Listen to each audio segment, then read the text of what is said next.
L'équipe de Paris a lancé une réflexion sur les femmes et l'argent au sein de PWN à l'international. Ce réseau de femmes compte plus de 3500 membres dans 19 pays. Nous avons constaté que la littérature sur ce sujet est très limitée et renvoie le plus souvent à des stéréotypes, les femmes entretenues ou héritières. Nous avons voulu creuser la question. Ce documentaire est la synthèse de nos travaux. Alors parlons d'argent, ensemble, carte sur table. Les think tanks chez PWN ont pour objectif principal d'apporter de la matière à penser pour aider les femmes à développer leur autonomie et développer toute leur carrière de façon libre. Le lien, du coup, s'est fait naturellement avec ma vie personnelle. Je viens d'une famille avec des lignées de femmes. Mes arrière-grand-mères travaillaient, mes grands-mères travaillaient, ma mère, évidemment, travaillait. J'ai 2 sœurs et on a toujours été élevés dans ce principe fondamental que le travail, c'est l'assurance vie et c'est l'autonomie financière qui donne la liberté. J'ai souhaité participer à ce projet Women and Money parce que l'expérience de ma vie a fait qu'à un moment donné, j'ai été amenée à me poser des questions. Un de ces événements était par exemple que pendant mes études, j'ai gagné mon argent en tant que joueuse professionnelle de volley-ball. Et je me suis vite aperçue que les garçons qui jouaient au même niveau que nous, qui remplissaient aussi bien les salles que nous, gagnaient quand même nettement mieux leur vie. Quand j'ai vu que le projet Women and Money était annoncé, je me suis dit ça c'est pour moi parce que c'est pas vraiment mon sujet préféré et je n'ai pas eu l'éducation pour parler d'argent et pour moi ça a toujours été une question. Donc je me suis dit c'est le moment, les enfants sont grands, j'ai plus de temps, je vais m'occuper de mes affaires mieux et peut-être que c'est le moment aussi de penser à mon avenir. Donc je me suis dit on va y aller à fond et parler d'argent. Voilà. Rappelons que l'histoire de l'argent personnel des femmes est très récente. Cela fait à peine 50 ans qu'elles sont autorisées à ouvrir leur compte en banque sans demander la permission à leur mari. Laurence Bachmann a fait sa thèse sur l'argent dans le couple. Elle nous donne un premier éclairage. Les femmes ont toujours été exclues de l'argent. Dès l'industrialisation, elles sont associées à la sphère privée et les hommes au travail de production. Et en fait, ce sont les hommes qui vont exclure les femmes de l'argent. Les réformateurs, les ouvriers salariés vont se battre pour que les femmes n'accèdent pas à ce salariat. Donc ils vont développer tout un ensemble de notions comme la notion de salaire familial. L'argent gagné par les hommes est un salaire familial, il est central, il a une valeur suprême, on ne le touche pas. Alors que du côté des femmes, l'argent des femmes est un salaire d'appoint, c'est le petit plus, mais ils n'en ont qu'un cas fondamental, donc on peut toujours le remettre en question. À cette époque, les hommes vont aussi s'appuyer sur la notion de nature qui lierait les femmes en fait viscéralement à la sphère privée, c'est-à-dire qu'en disant que finalement les femmes étant les seules à pouvoir porter des enfants, elles vont être les responsables de cette sphère privée. Aujourd'hui, l'association des femmes à la sphère privée et des hommes à la sphère professionnelle persiste. Après ces premiers constats, comment encourager les femmes à parler d'un sujet aussi intime que l'argent ? La philosophie nous permet-elle de nous questionner autrement ? Flora Bernard nous donne des clés pour y réfléchir. On a toutes un certain nombre d'évidences ou de préjugés non questionnés sur l'argent. L'argent fait le bonheur, plus je gagne d'argent, plus je pourrais m'acheter de choses matérielles. Le montant que je gagne correspond à ma valeur, par exemple. Voilà, un certain nombre de préjugés qu'on peut avoir sur l'argent. Et le fait de libérer la pensée sur l'argent permet ensuite de libérer la parole sur l'argent. S'attacher à définir ce que c'est que l'argent me semble aussi important parce que c'est aussi quelque chose qu'on questionne assez peu. Et de fait, intuitivement, c'est comme le temps. Si je ne te demande pas ce que c'est que le temps, tu sais ce que c'est. Et puis si je te demande de me le définir, c'est très difficile de le définir. Comment aider les femmes à s'emparer de ce sujet de l'argent ? Je pense que la première chose à faire, ce serait qu'elles puissent réfléchir à leur propre rapport à l'argent. Pour le philosophe Georg Simmel, l'argent est un témoin de notre rapport au monde. Alors je pense un premier moyen, ce serait par rapport à ces 4 personnages conceptuels que je propose de présenter très rapidement, de se dire tiens, où est-ce qu'on se situe déjà soi ? Le premier personnage conceptuel de Simmel, c'est l'avare. Alors l'avare, il valorise l'argent comme une puissance potentielle. Il accumule l'argent, ce qui l'intéresse, c'est de l'accumuler, c'est pas forcément de le dépenser. Le prodigue, le deuxième personnage conceptuel, il dépense. Le troisième personnage conceptuel, c'est l'ascète. L'ascète se méfie de l'argent. L'argent est un grand tentateur qui éloigne le travail de chacun d'entre nous pour se libérer son âme. Et puis le quatrième personnage conceptuel, c'est le cynique. Pour le cynique, tout peut s'acheter. Et donc le cynique ramène toutes les valeurs à une seule et même valeur. Le sujet de l'argent est un sujet très intime. Et c'est précisément pourquoi c'est un sujet dont il est difficile de parler avec ses proches. Donc une des manières, je pense, pour pouvoir en parler, c'est de décentrer les conversations qu'on peut avoir sur l'argent, questionner les évidences qu'on peut avoir sur l'argent, et puis de s'attacher à définir qu'est-ce que c'est que l'argent. D'avoir cette conversation-là, à mon avis, peut ensuite aider à revenir à son propre point de vue personnel et intime, et permet de dédramatiser peut-être les conversations qu'on peut avoir sur le sujet. Oui, il faut dédramatiser et oser parler d'argent librement autour de soi. Écoutons le témoignage de Guylaine Gunge, qui vit et travaille entre le Danemark et la France. Je me souviens très bien la motivation ou la réalisation, je dirais, de la relation de l'argent que je pouvais avoir est venue une dizaine d'années quand une de mes tantes danoises m'avait donné un livre dans les mains dont le titre est « Woman, don't ask ». Et ça m'a fait réaliser qu'il fallait se prendre en main, en fait.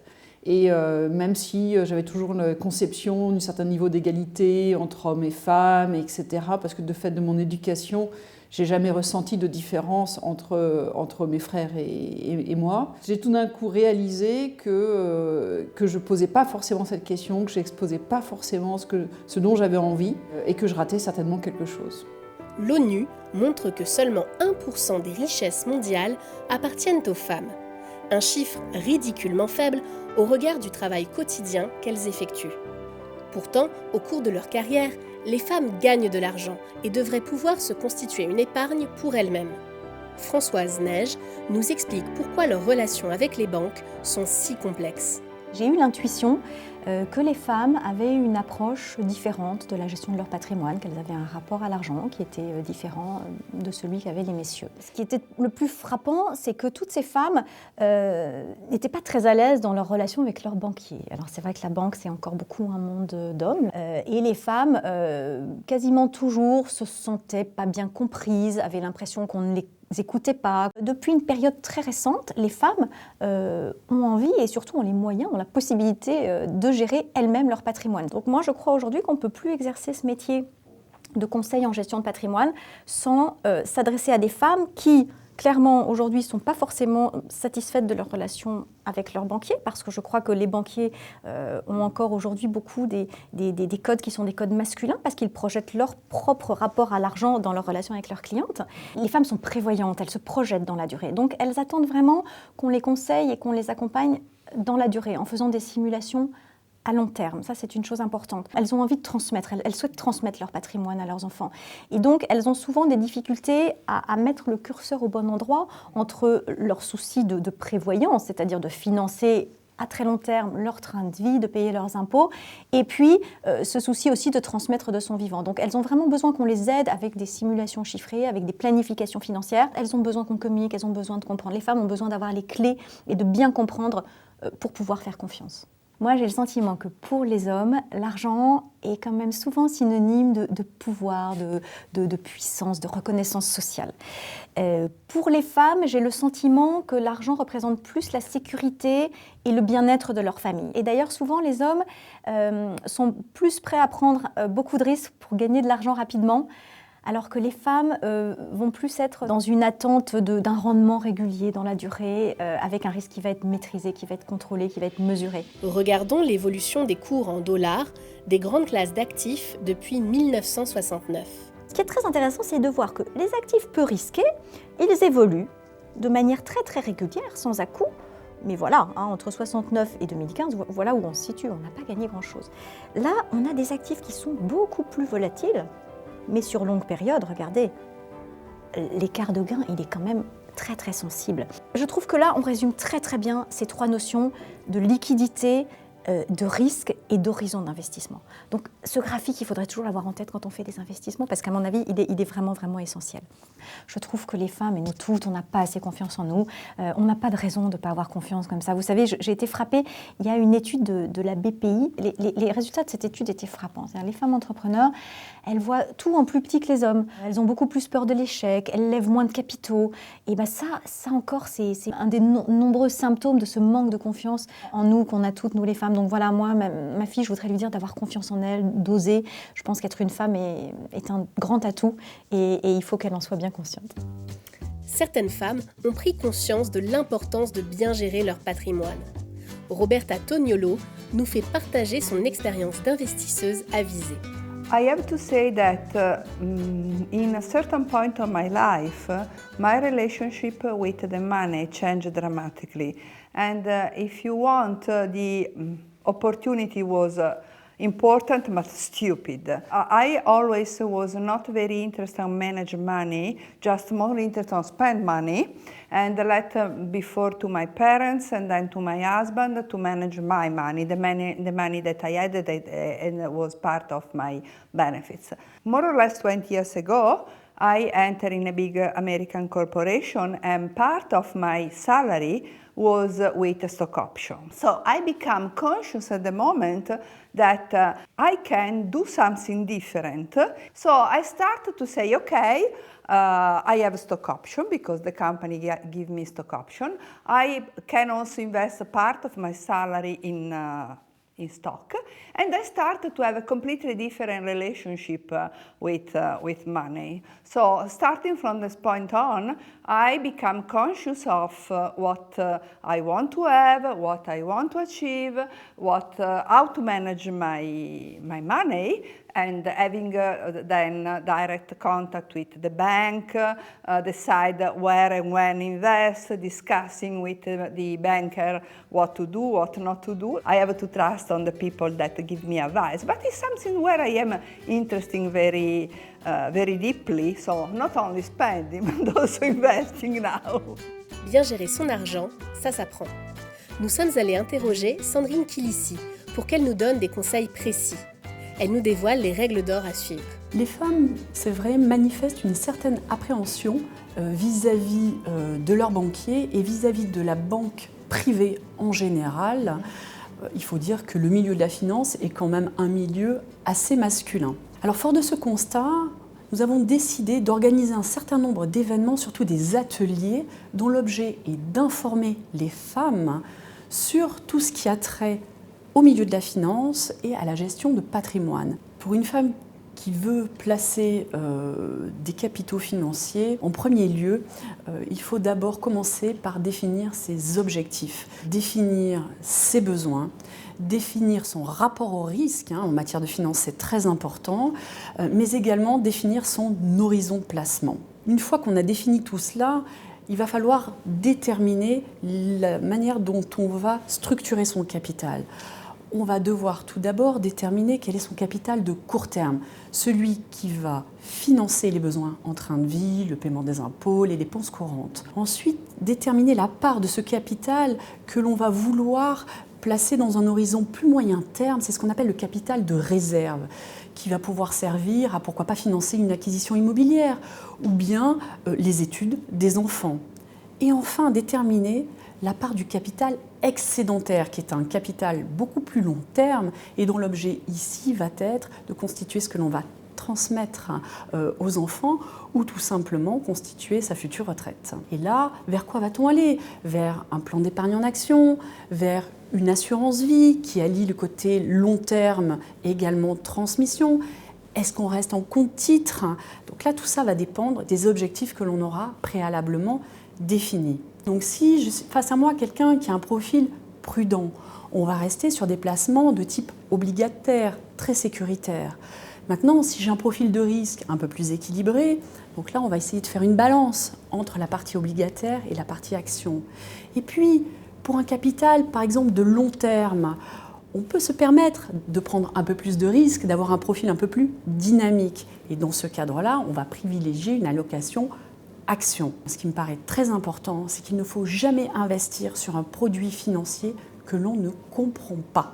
Dès lors, il est impératif de s'informer, de ne pas hésiter à poser les bonnes questions à son banquier, donc lire la presse spécialisée et puis surtout définir de manière extrêmement précise ses objectifs parce que c'est la base de tout. Il est capital de s'entourer de personnes de confiance pour prendre de bonnes décisions. Quand vient le moment de fonder une famille, les choses peuvent se compliquer. Caroline Gaucher nous alerte sur le rôle essentiel des notaires. J'ai l'habitude de dire que le notaire est le généraliste du droit. Pourquoi généraliste du droit ? Parce qu'on a un champ de compétences qui est extrêmement large. On va conseiller les familles en matière de contrat de mariage, en matière de divorce. On va conseiller les familles aussi dans l'achat ou la vente de leur résidence principale, résidence secondaire.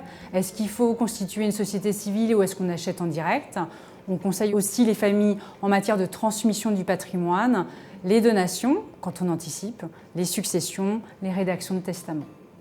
Alors on a un véritable devoir de conseil par rapport aux couples, aux femmes bien sûr, puisqu'elles posent souvent des questions un petit peu spécifiques effectivement. Première question, c'est par exemple pour les contrats de mariage. On a souvent des jeunes qui viennent nous voir avant de se marier et c'est vrai que c'est difficile pour eux d'envisager une séparation de biens.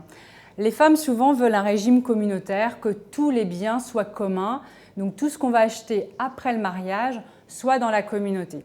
Alors à nous notaires de bien les conseiller et de leur demander est-ce qu'il y a une profession à risque ? Est-ce qu'il y a quelqu'un qui sera chef d'entreprise ? Est-ce que l'un des deux exerce une profession libérale ? Si c'est le cas, il faut faire très attention à la communauté, donc à notre régime légal aujourd'hui. Puisque dans ces cas-là, la communauté est le gage de tous les créanciers.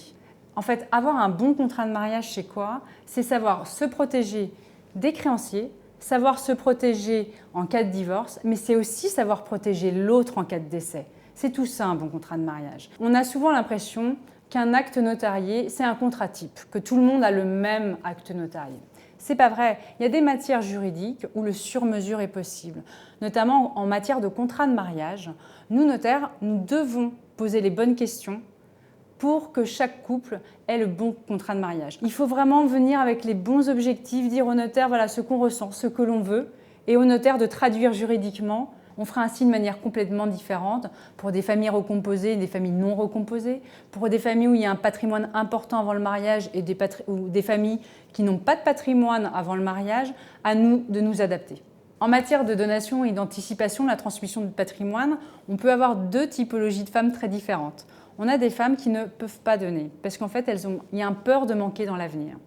Et puis, on a des femmes qui sont très différentes et qui ont un vrai besoin, qui sont très généreuses et qui veulent trop donner. Alors, nous, notaires, on doit les protéger et leur dire que plus on vieillit, plus on a besoin de ressources, c'est bien de donner, c'est bien d'anticiper. Donner trop, c'est pas bon. En matière de droit, oui, le sur-mesure est possible. Mais comment prévenir les aléas de la vie ? Comment avoir des idées claires pour bien se protéger?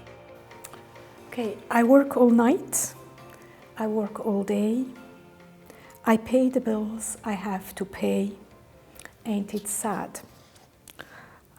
This particular sentence inspires me. We are living, at least in Western Europe, in societies where more than half of the marriages at some point in time break up. People go separate ways. Reality of many women is that they are either alone or with small children. They have to hold down a job, have many other commitments. Maybe those that don't have children look after elder parents or family relatives. And it is really true that even if they have a decent salary, they end up to have barely enough to pay their bills, which makes actually to look after money for hard times very difficult. My advice to women regarding money would be do your homework, do your research, and always consider that the wonderful life you may have today might abruptly change, maybe into another wonderful situation, but it also can go differently.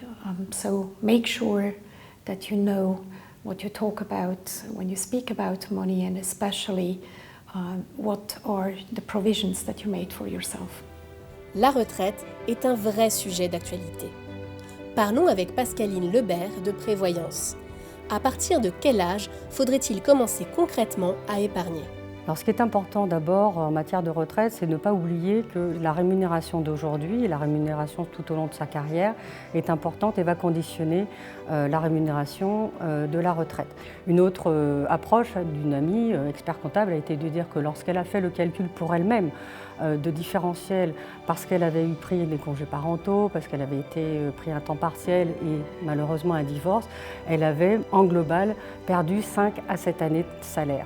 Donc voilà, l'attention primordiale pour moi, c'est de faire attention à ces rémunérations, aussi bien pour les femmes salariées que pour les entrepreneurs. En matière de retraite, je dirais que les outils à disposition sont assez vastes.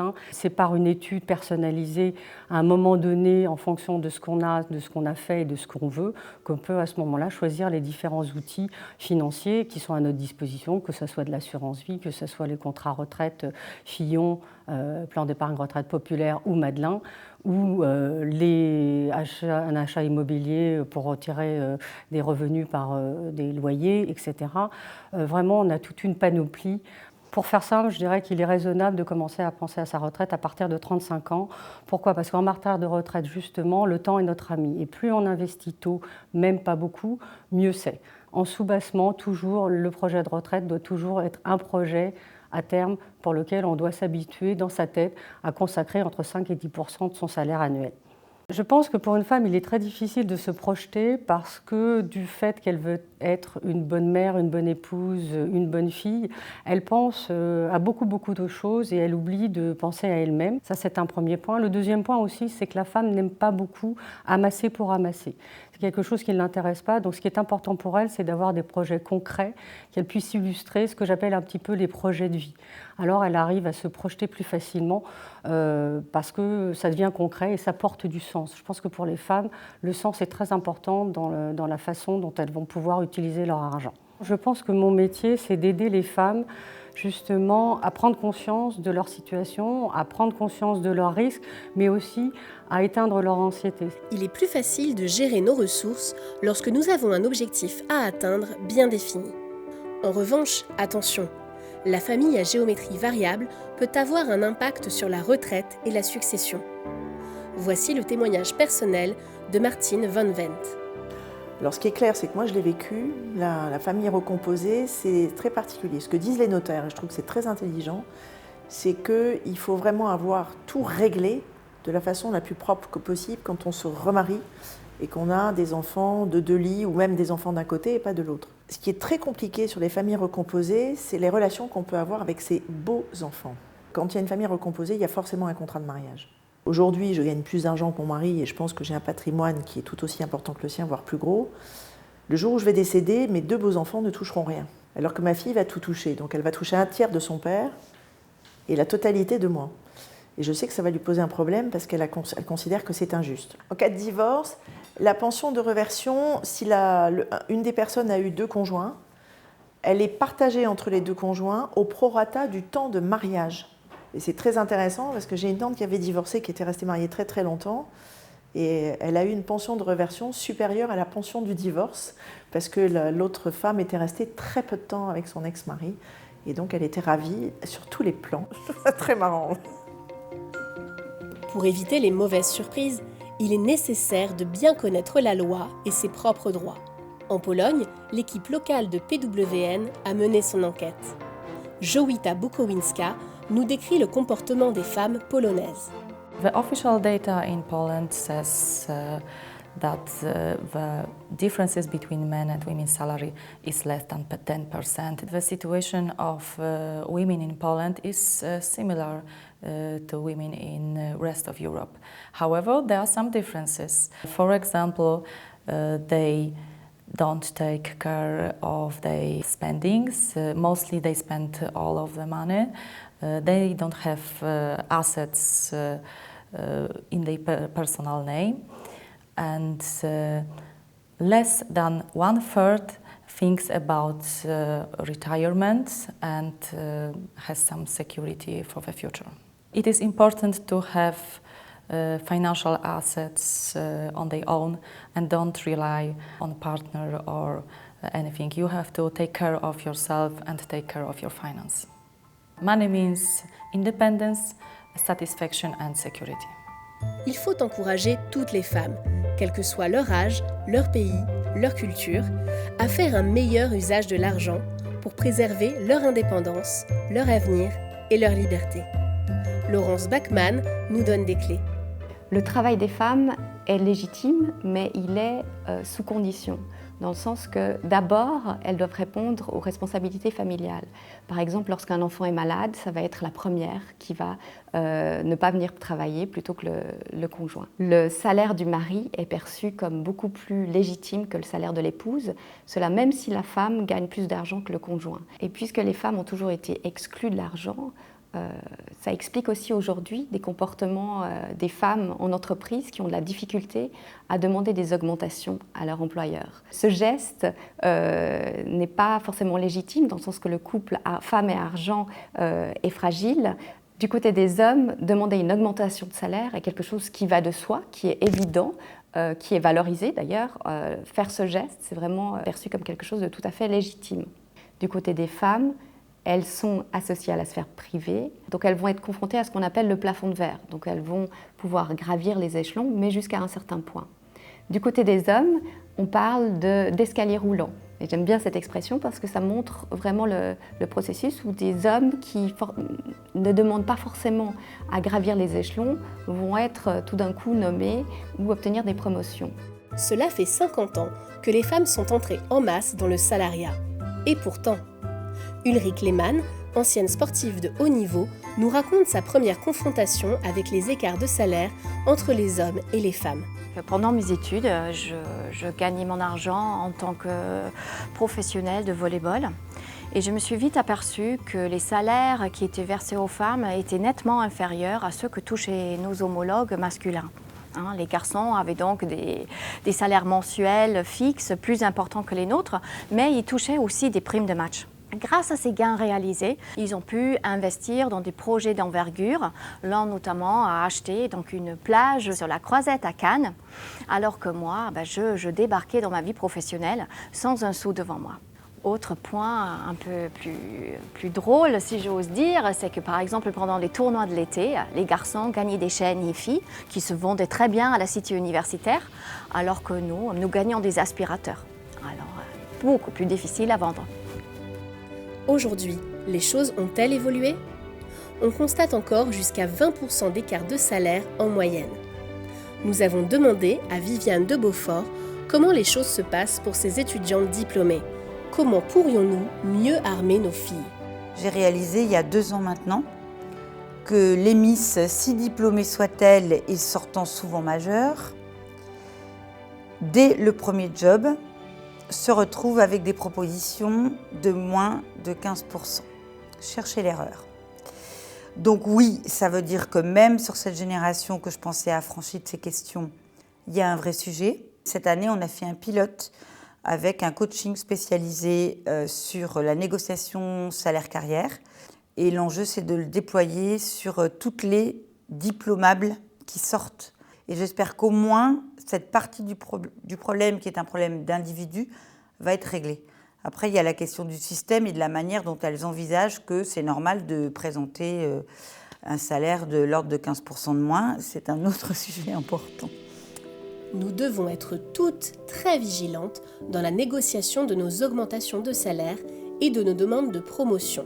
Voici l'éclairage d'Aurore Deloy qui conseille les entreprises pour leur politique salariale. Alors, la plupart des clients avec lesquels on travaille mettent en place des politiques de rémunération, c'est-à-dire qu'on va analyser, évaluer le niveau de responsabilité d'un poste par rapport à un certain nombre de critères. On va pouvoir classer les postes les uns par rapport aux autres et obtenir ce qu'on appelle un système de classification. Alors je pense que ce qui est très important pour une femme en particulier, mais pour tout le monde aussi, c'est vrai, c'est de bien se connaître, de bien connaître aussi le poste qu'on occupe, quelles sont les attentes et en quoi toutes les compétences, toute l'expérience, l'expertise qu'on a réussi à acquérir, comment est-ce qu'on peut les mettre en avant, les valoriser puisque, je dirais, l'entreprise, elle va regarder plusieurs choses. Elle va regarder déjà la maîtrise du poste.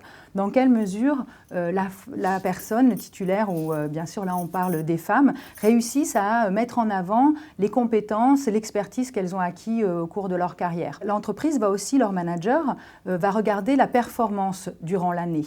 Donc ça, c'est par rapport à un certain nombre de critères qui ont été établis, mais bien souvent, c'est lié à des projets qu'on a menés, c'est lié à des missions un peu exceptionnelles qu'on a pu mener durant l'année, à des objectifs qui avaient été fixés. Et ça, c'est important que les femmes aient en tête des événements, des chiffres, des missions qu'elles ont menées et qu'elles puissent arriver avec des éléments factuels. On utilise souvent « je ne sais pas bien me vendre ». Ce n'est pas une question de se vendre, c'est plus une question de faire connaître les réussites qu'on a faites et puis le rendre visible dans l'entreprise à travers soit des emails, soit des événements festifs, de célébration de ces succès. Et bien souvent, le management est très intéressé par le fait de connaître ces projets, ces réussites, parce qu'il ne faut pas croire que dans l'entreprise, tout se sait. Certaines organisations mettent en place des politiques de compensation pour réduire les écarts de salaire. Mais comment les femmes peuvent-elles être certaines d'être payées à leur juste valeur ? Odile Pellier nous donne son point de vue. Je crois qu'il y a deux choses qu'il faut distinguer. Première chose, effectivement, un homme et une femme qui occupent le même poste, gagnent-ils la même chose ? C'est la première question. Et c'est ce que laisse supposer, en tout cas, quand on dit 20% d'écart de rémunération, on suppose que ce n'est pas le cas. Moi, ce que j'observe, c'est que ces 20% d'écart de rémunération, ils viennent aussi du choix des métiers faits par les hommes et les femmes. Ce que j'observe moi en entreprise, c'est que très souvent, les femmes et les hommes n'occupent pas les mêmes métiers. Conséquence directe, ils n'ont pas le même niveau de responsabilité et on voit très bien que ça conduit à des écarts de rémunération. Il faut se dire, si j'ai 20% d'écart de rémunération, d'où vient l'écart ? Prendre le temps de l'analyse avant d'en conclure sur une nécessaire différence liée au genre. Par contre, quand il y a différence liée au genre, là, il faut savoir prendre des mesures et je crois que quand même, depuis quelques années, un certain nombre d'entreprises se sont engagées à mettre en place, par exemple, des enveloppes pour réduire ces inégalités. La négociation est un moment délicat.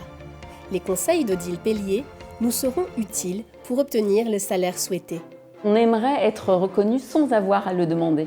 Mais ce qu'il faut, je crois, intégrer, c'est le fait que ce qui peut être une évidence pour soi ne l'est pas forcément pour son entourage. Et demander, c'est finalement faire partager aux autres son besoin, l'exprimer, et c'est forcément à un moment donné l'étape nécessaire pour obtenir satisfaction.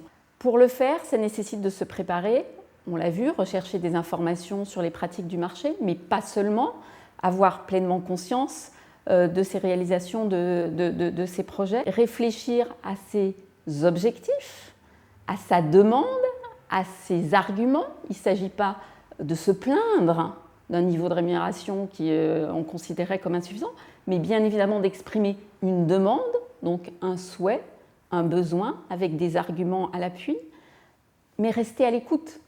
Peut-être que la demande ne sera pas entendue la première fois, pour autant elle n'est pas illégitime. Donc si elle n'est pas entendue la première fois, essayez de comprendre pourquoi. Et puis se préparer à ce qu'il y ait des objections. Tu sais bien, je comprends ta demande, mais ce n'est pas moi qui décide. Et là, bien évidemment, parfois la tentation est de s'en arrêter là. Non, oser dire, c'est pas toi qui décides, mais c'est bien toi qui proposes. Si c'est toi qui proposes, est-ce que tu es d'accord pour proposer, etc. Et si son interlocuteur n'est pas d'accord, ce qui peut arriver, tu n'es pas d'accord, pour quelle raison ? Que penses-tu qu'il faudrait que je fasse pour que ma demande puisse être acceptée ? Enfin, voilà, je crois qu'il y a tout ce travail-là à faire pour se donner les meilleures chances de succès, bien se préparer. Peut-être travailler aussi l'expression. Souvent, on dit « on n'a pas le courage ». Mais est-ce qu'on n'a pas le courage ou est-ce qu'on n'a pas les mots pour le dire ? Donc, ne pas hésiter non plus en amont de jouer la scène pour être complètement à l'aise avec sa propre demande et en étant convaincu, on sera probablement plus convaincante. Et dans une banque d'affaires, comment cela se passe-t-il ? Les femmes dirigeantes savent-elles gérer leur clientèle, leur carrière, leur rémunération ? Marianne Allier nous raconte. Alors, le monde bancaire, au cours des 20 dernières années, en termes de féminisation, a pas mal changé. Moi, j'ai des souvenirs de stages dans des banques où les femmes étaient cachées dès qu'il s'agissait de manipuler des grosses sommes d'argent parce que ça ne faisait pas sérieux. Je pense que ça, c'est quelque chose qu'on ne voit plus.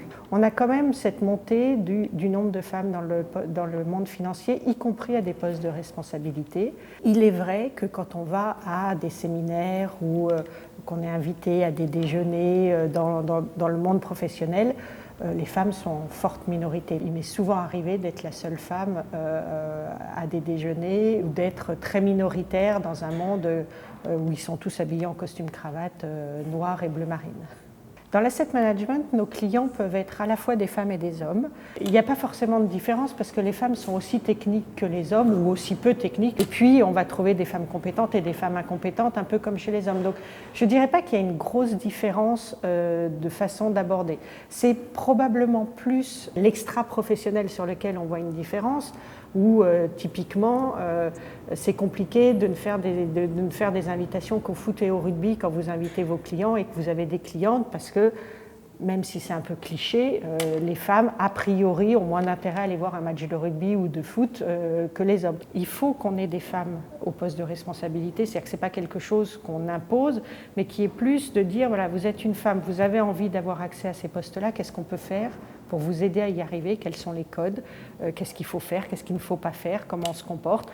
On pense très simplement à comment on fait pour aller demander une augmentation quand on est une femme, comment font les hommes, pourquoi ils les obtiennent et pas nous. Et puis après, il y a toute la démarche plus RH qui est de faire attention qu'au niveau salarial, il n'y ait pas des différences, qu'il n'y ait pas des promotions qui soient dues uniquement au fait que c'est un homme et pas une femme, à respecter une certaine égalité et mixité dans les équipes. Donc tout ça, ça fait partie du travail de RH qui est mis en place d'une façon un peu quotidienne et qui est suivi par des gens dont la diversité est le titre de leur fonction. Il existe d'autres tactiques pour augmenter sa rémunération. Voyons la stratégie adoptée par Carolina Gianardi pour obtenir un salaire en adéquation avec son niveau de responsabilité. As a woman, I'm much more interested in the content of my job and the fact that I can deliver, I can make an impact. But I think then at a certain point in your life, you understand that you are at a certain level of seniority, so you want also to be recognized from a financial perspective. And I think at this point you discover much more this gap, because before you were not paying too much attention, and when you do, you realize that this is the case. Also because, again, for what I said before, probably women don't tend to ask for salary increase and don't put too much pressure on the employer to have also financial recognition. We think we do well, we need to get well paid, but that's not the case, and it is getting again more and more evident as you go up in more senior positions. If for my same position somebody else is paid a little bit more, because sometimes it depends also where you are coming from. For example, I've been growing my salary because I've been changing company, and when you keep changing companies, it's easier to get also a salary increase. When you grow in the same company, then a lot of things are considered as forgiven. And that is where it's difficult. It's something I'm currently thinking about because I'm in a phase of my life and my working life where this subject is becoming more relevant than in the past. Il reste encore du chemin à parcourir pour que les écarts de salaire ne soient plus un sujet. Pour cela, il faut avoir confiance en soi et réclamer.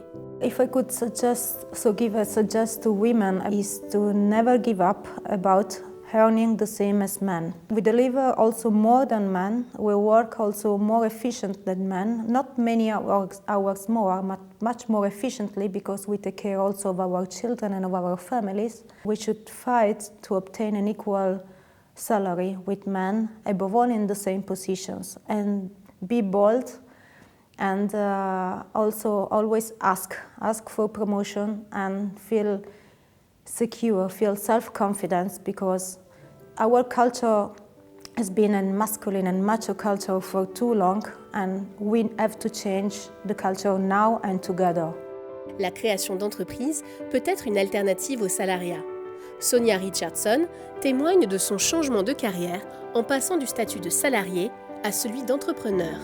It was quite a big step because you go from a very safe, let's say, risk-free in terms of financial, the financial perspective place to a slightly more risky place where you need to bring in your own business. However, that never felt to me like it was going to be a big risk. It was something that I felt I should do, and we're now 6 years on, and I'm very happy that I made that choice at that time. So the only thing that really didn't go completely according to my plan when I started my own business was the fact that I became pregnant, which was something that we wanted, but it was slightly faster or quicker than we'd expected. But apart from that, I think everything did go according to plan, and I would say, from a financial perspective, it has only been a beneficial step that I've taken. Notre étude montre que les créatrices d'entreprises ont un profil spécifique. Elles ont de l'audace, sont concentrées sur leur vente et sur le chiffre d'affaires. Parlons-en avec Evelyne Platnik-Cohen. En tant que femme, j'ai choisi de créer mon entreprise parce que j'ai eu une carrière assez fulgurante dans un grand compte, sans un gros diplôme, puisque j'avais un bac+2, et donc j'ai vite vu le plafond de verre. Et quand il a fallu changer d'entreprise, en 3 semaines, j'ai compris que c'était mon entreprise que j'allais monter. Vous croyez que ça va aller très vite, mais c'est faux. Ça ne va pas aller vite au départ, mais par contre, il y a un moment donné, vous appuyez sur un bouton et tout ça doit exploser dans le bon sens du terme. Je crois que quand on veut être entrepreneur, il faut qu'on comprenne que la première fonction d'un entrepreneur, c'est une fonction commerciale. Point. Vous avez une expertise, vous avez envie de le faire savoir, vous avez envie de développer, vous l'avez votre expertise. Donc aujourd'hui, il va falloir la vendre. Donc la première chose, c'est est-ce que je suis un bon commercial? Est-ce que je sais vendre? Est-ce que je sais prospecter? Est-ce que je sais aller au-devant de mes clients, de mon réseau? Comment je manipule aujourd'hui tout ce qui tourne autour du social selling, autour du savoir-être, autour de la technique de vente? Et vraiment, le premier conseil que je dis à toutes les femmes et toutes les personnes qui démarrent, est-ce que vous savez vraiment vendre? Et vendre, c'est pas parler. Vendre, ce sont des couches de techniques qui s'apprennent et qui permettent de vous donner des super pouvoirs et de faire du chiffre. Développer ses talents commerciaux est essentiel. Véronique Di Benedetto a toujours habilement jonglé entre le salariat et la création d'entreprise. Alors pour avoir une réelle réussite économique, d'abord, il faut le vouloir.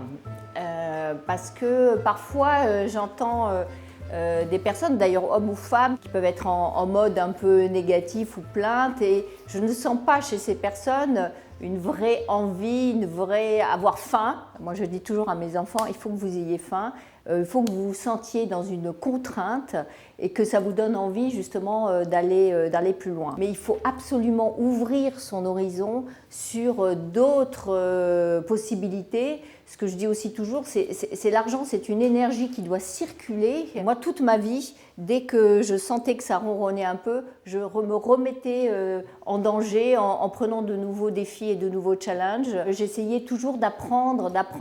Je pense que la curiosité, l'apprentissage est quelque chose de fondamental dans la vie d'aujourd'hui. Et donc, dans ces nouveaux rêves de demain, je souhaite redevenir entrepreneur. Et donc, j'ai un projet de me relancer dans l'entrepreneuriat. J'accepte effectivement une remise en question, de redémarrer différemment, avec une petite équipe, mais avec de grands défis et avec quelque chose qui me redonne un goût du risque beaucoup plus exacerbé, beaucoup plus fort que celui que j'ai vécu sans doute ces dernières années. Les échecs ont été à chaque fois vraiment des leçons de vie extraordinaires et m'ont poussé à aller justement plus loin. Et j'ai également dans mes échecs perdu de l'argent, j'ai eu des pertes en capital, j'ai eu des investissements qui ne se sont pas avérés positif, eh bien ça fait partie de la vie, ça fait partie de la prise de risque. En France aujourd'hui, on a un écosystème extraordinaire pour l'entrepreneuriat. On a des incubateurs, des accélérateurs, des banques qui vous accompagnent. On peut trouver des équipes. Il y a énormément d'énergie autour de tout ça parce que je pense que maintenant, dans le futur, on n'aura plus un métier, un CDI, ad vitam aeternam. On aura plusieurs types d'engagements professionnels. On pourra être en freelance, on pourra en mode entrepreneur, on pourra être en mode salariat classique, on pourra mixer un petit peu de tout ça. Les filles, allez-y. Les femmes sont-elles différentes des hommes face à l'entrepreneuriat? Sont-elles réellement moins ambitieuses ou plus prudentes? Demandons à Viviane de Beaufort des précisions. Il y a autant de profils d'entrepreneurs que d'entrepreneureux. Là, il n'y a pas de dimension de gender. En revanche, sur la question que vous posez de l'ambition, je pense qu'il y a des caractéristiques genrées qui, je l'espère, en tout cas c'est ce que j'ose constater et que je pousse, commencent à changer avec un phénomène de génération. Je pense que souvent les femmes de mon âge ne se donnent pas forcément les moyens de réussir. Et ça, c'est un sujet. Ça va expliquer pourquoi, sur un désir d'entreprise, on est à 50-50 partagé homme-femme. Sur une création d'entreprise, on passe déjà à 30%. Et sur des entreprises dites ambitieuses, on appelle ça les entreprises de croissance, elles tombent à 8%. D'après moi, les jeunes filles qui arrivent, les jeunes femmes qui arrivent, voient plus grand, se projettent davantage et surtout identifient de manière plus lucide ce qu'elles doivent mettre en phase entre leurs ambitions au sens large et les moyens. Je ne vais pas me sous- ou me dévaloriser. Je vaux tant, donc je dois négocier tant. On peut très bien avoir des méthodes de se fixer des objectifs ultimes et puis quand on arrive à la moitié, c'est déjà pas mal. Mais si on part à 0+, on ne va pas aller très loin. Donc ça s'apprend. Ça se travaille dans des programmes avec du mentoring. Ça se travaille dans les réseaux. Mais avant de travailler dessus, il faut déjà en être consciente. D'après moi, les femmes participent au bouleversement du rapport à l'argent parce que c'est aussi un bouleversement du système et de ce que c'est que l'argent. Parce que l'argent, ce n'est pas une fin en soi. C'est un outil de libération. C'est important. On ne fait pas n'importe quoi pour de l'argent. Les femmes vont bouleverser le système. Il n'y a pas si longtemps pourtant, ce n'était pas évident à la fin des années 70 pour Isabelle de Bayance, sortie de la première promotion mixte d'HEC. À l'époque, c'est vrai que c'était pas fréquent de voir des femmes travailler et des femmes avoir des postes de cadre. Et quand elles le faisaient, il fallait qu'elles d'abord se préoccupent de leur vie familiale, ensuite elles se préoccupaient de leur travail. Donc j'ai toujours travaillé, j'ai fait plein de choses dans un univers qui n'était pas du tout adapté aux femmes à l'époque puisque j'étais dans la finance et en province. Je me suis rendu compte que de toute façon, j'avais aucun espoir d'avoir un poste de dirigeant dans le monde où j'étais. Je trouvais ça pas très normal de voir des gens qui n'étaient pas forcément mieux que moi prendre les places simplement parce qu'ils étaient des hommes. Je ne sais pas pourquoi, mais à un moment, ça énerve, quoi. Et donc, j'ai créé une première société en 1990 de conseil. Et là, j'ai découvert l'indépendance. Là, j'étais obligée vraiment d'être totalement autonome. C'est moi qui facturais, c'est moi qui devais faire vivre ma petite société. Et ça a pas mal marché.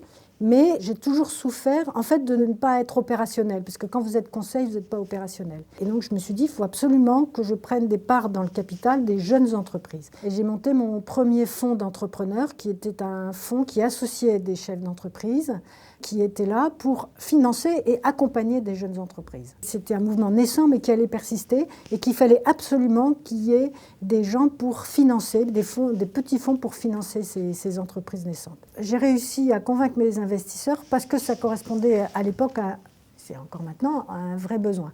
Ce sont des gens qui ont de l'argent, qui ont envie de placer une partie de leur patrimoine de façon intelligente, sans perdre leur argent. Ils apportent aux entreprises leur savoir-faire, leur réseau, leurs compétences, etc. Donc c'est un modèle très vertueux. Une de mes qualités, c'est une fantastique énergie, un fantastique enthousiasme qui est communicatif. C'est-à-dire que j'arrive à faire passer mes idées et j'arrive à faire en sorte que les gens aient confiance en moi. Une femme, aujourd'hui, elle ne doit pas se considérer comme une victime. Il faut qu'elle se dise qu'elle est comme un homme et qu'elle peut arriver à faire exactement les mêmes choses qu'un homme, sans aucun état d'âme. Et je vais vous donner mon cas actuel. Moi, je suis en train de monter donc, mon Fa dièse 3. J'ai 60 ans et donc j'en ai pour 10 ans. Donc ça veut dire que je m'engage jusqu'à 70 ans. Même pas peur. Ça me fait absolument pas peur. Parce qu'en plus, j'ai autour de moi des gens qui ont tous âges et vraiment... L'âge n'a pas d'importance. Vraiment, aucune importance. Les femmes doivent s'emparer du mot argent et en parler carte sur table entre elles. Corinne Albert nous parle de ses motivations. Dans ma famille, c'est mon père qui était l'homme d'affaires, qui gérait le patrimoine, qui payait les impôts, qui faisait les chèques. Et ma mère, elle était à la maison, elle s'occupait bien de nous et c'était une hôtesse au bras de mon père.